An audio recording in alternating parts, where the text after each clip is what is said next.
तर नमस्कार मित्रांनो, स्वागत आहे आपल्या नवीन व्हिडिओमध्ये. आजच्या व्हिडिओमध्ये मी कव्हर करणार आहे केपलर्स लॉ. केपलर्स लॉची स्टार्टिंग करण्याच्या पूर्वी केपलर्स लॉ बद्दल मी थोडीशी माहिती देतो. तर आता पहिलं काय, जुन्या काळापासून एन्शियंट टाइम पासून ॲस्ट्रॉनॉमर्स काय ऑब्झर्व करायची, तर प्लॅनेटरी मोशन, प्लॅनेटचे मोशन कसं आहे. नंतर गॅलिलिओ येण्याच्या अगोदर पण सगळं ऑब्झर्वेशन कसं असायचं, उघड्या डोळ्याने, म्हणजे असंच आपलं इथं हा प्लॅनेट आहे, इथं हा प्लॅनेट आहे, किंवा असं त्यांची फॉर्मॅटमध्ये ते ऑब्झर्व करायचे. परंतु गॅलिलिओ आल्यानंतर तुम्हीच मला सांगा कॉमेंट बॉक्समध्ये, गॅलिलिओने काय डिस्कवर केलं. तर काय झालं, नंतर केपलर्स आला. कोण आला? योहानस केपलर आला. योहानस केपलरने काय केलं, तर त्यांनी लॉ प्रोव्हाइड केले.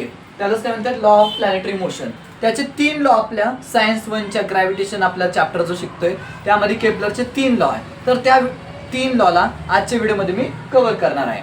तर त्या अगोदर जेव्हा मी कोनला इन्क्लाइन प्लेनवर कट करतो तेव्हा मला हा एलिप्स शेप आपल्याला भेटतो. तर त्या एलिप्सला किती पॉइंट्स असतात, मेन म्हणजे फोकल पॉइंट जे की आपण म्हणतो. तर त्याला 2 फोकल पॉइंट असतात, F1 आणि F2. तर ते तुम्हाला माहित पाहिजे फोकल पॉइंट काय. आता फोकस किंवा फोकल तो एक सिंग्युलर फॉर्म आहे. जेव्हा आपल्याला जर फोकल पॉइंट बद्दल बोलायचं आहे तर मी काय बोलणार, फोकाय. म्हणजेच काय बघा, FOCI, फोकाय. तर चला आपण केपलरचा पहिला लॉ स्टार्ट करूया. तर केपलरचा पहिला लॉ काय म्हणतो बघा, the orbit of a planet is an ellipse with the sun at one of the foci. म्हणजेच काय, हे बघा आपल्याला माहिती आहे ना, हा जो एक ऑर्बिट आहे कशाचा, प्लॅनेटचा. हा कशाचा आहे, आपला अर्थ आहे, आपली अर्थ आहे. अर्थचे हे काय, ऑर्बिट आहे. तर ते काय म्हणलं, the orbit of a planet is an ellipse. हे काय, एलिप्स आहे विथ द सन. आता सन सोबत हे काय, एलिप्स आहे at one of the foci. One of the foci म्हणजे हे बघा, आता इथं 2 फोकल पॉइंट आहे. आता एक तर हिथं ह्या पॉइंटला किंवा ह्या पॉइंटला, त्या दोन्ही पॉइंट पैकी एका पॉइंटवर काय आहे, तो एलिप्स आहे. The orbit of a planet हा काय, is an ellipse with the sun at one of the foci.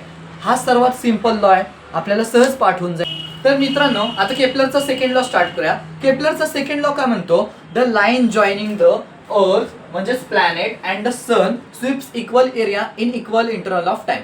म्हणजे समजा माझी अर्थ ह्या ए पॉइंटवरनं बी पॉइंटवर एका ठराविक वेळात, म्हणजेच 1 महिना लागला तर ए पॉइंटवरनं बी पॉइंट कव्हर करायला. हा एक एरिया झाला. तर लाईन जॉईनिंग म्हणजेच काय, हे ASB हा आपला जो एरिया, इक्वल एरिया, म्हणजेच समजा ह्या एखादा ठराविक एरिया कव्हर केला. तसंच माझी अर्थ समजा इथं आहे, पॉइंट C वर आहे. पॉइंट C वरनं त्याला D वर जायला तेवढाच वेळ लागला जेवढा की A ला B पर्यंत पोहोचायला, म्हणजेच 1 महिना किंवा 1 आठवडा.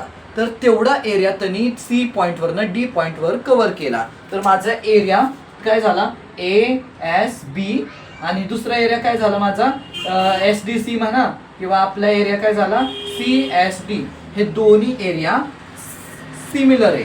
Area ASB equal to area काय, CSD. हे दोन्ही एरिया कसा आहे, सेम आहे. तर आपल्याला केपलरचा सेकंड लॉ पण समजला. आता आपल्याकडे केपलरचा थर्ड लॉ आहे. आता केपलरचा थर्ड लॉ शिकण्या अगोदर तुम्हाला सांगतो, जेव्हा पण आपल्याला हे पिरियड ऑफ रेव्होल्युशन, म्हणजेच हे काय, टाइम आहे, आणि directly proportional to cube of the mean distance. Mean distance म्हणजेच काय असतं, ॲव्हरेज डिस्टन्स, त्याला आपण R ने डिनोट करणार आहोत. तर आता बघा केपलरचा थर्ड लॉ काय म्हणतो, तर बघा आपल्याकडं जो प्लॅनेट आहे, ओके, जो अर्थ आहे, त्याला काय, तो आपल्या ऑर्बिटमध्ये फिरत राहणार. पण जेव्हा टाइम काय सेम असणार का प्रत्येक वेळी, नाही. जेव्हा पण तो सनच्या जेव्हा क्लोज येईल, बरोबर, सनच्या जेव्हा क्लोज येईल किंवा सनच्या जेव्हा दूर असेल, तेव्हा त्याची फिरण्याची स्पीड, त्या ऑर्बिटमध्ये रिव्हॉल्युशन करण्याची स्पीड काय असणार, टाइम काय असणार, प्रत्येक वेळी वेगळा असणार.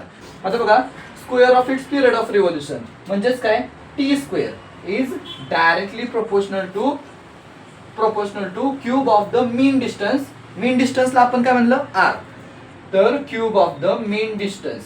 आता बघा, जे of a planet from the sun, सूर्यापासून जो प्लॅनेट आपला कसा आहे, डायरेक्टली प्रोपोर्शनल आहे सांगितलंय. आता जेव्हा प्रोपोर्शनलिटी कॉन्स्टंट जातो तेव्हा आपल्याला काय घ्यावं लागतं, K. T² is equal to K R cube. आता जेव्हा काय होणार T square divided by R cube is equal to हा आहे आपला कॉन्स्टंट. तर आय होप तुम्हाला केपलरचा थर्ड लॉ पण समजला आहे. तर आपले केपलरचे first law, second law, third law cover झालेला आहे. माझे आतापर्यंत 4 ते 5 व्हिडिओ झालेले आहेत. पहिल्या व्हिडिओमध्ये ग्रॅव्हिटेशनल कॉन्स्टंट कव्हर केलं, नंतर acceleration due to gravity cover केलं, मास अँड वेट कव्हर केलं, केपलरचा लॉ, फ्री फॉल, हे जे 2027ला इम्पॉर्टंट टॉपिक्स जे होते ते मी कव्हर केले. मला माहीत आहे मी अजून पण न्यूमरिकल आणि पॅराग्राफ बेस्ड क्वेश्चन मला घ्यायचे आहेत, परंतु मी त्यासाठी एक स्पेशल सिरीज ठेवलेली आहे. आता सध्याला जेवढे पण इम्पॉर्टंट टॉपिक्स आहेत ते मी सध्याला कव्हर करतोय. जेव्हा मला हे paragraph based question, numerical based question जेवढे पण मला घ्यायचे आहेत ते मी काय करणार, सायंटिफिक रिझन जेव्हा घ्यायचे ते मी त्यासाठी एक स्पेशल सिरीज ठेवली आहे. तर तुम्ही तोपर्यंत माझ्या चॅनलशी कनेक्टेड राहा. आता आपण नेक्स्ट व्हिडिओला सेकंड चॅप्टर स्टार्ट करणार आहोत. तोपर्यंत माझ्या चॅनलला सबस्क्राईब करा आणि मी जेव्हा पण सिरीज घेऊन येईल तेव्हा मी तुम्हाला त्या पूर्ण सिरीजमध्ये सगळं कव्हर करून घेणार आहे. तर तोपर्यंत माझ्या चॅनलला लाईक करा आणि सबस्क्राईब करा. आणि आजचा व्हिडिओ कसा वाटला तो मला कॉमेंट करून तुमचा रिस्पॉन्स कळवा. धन्यवाद. तुमचा दादा तुमच्या सोबत आहे. तुम्ही काही काळजी करू नका. मी बोर्डाच्या प्रत्येक कॉन्सेप्ट कव्हर करणार आहे. प्रत्येक तुम्हाला पेपरमध्ये काही अडचणी येऊन देणार नाही. तोपर्यंत मला सपोर्ट करा. Thank you for watching my video.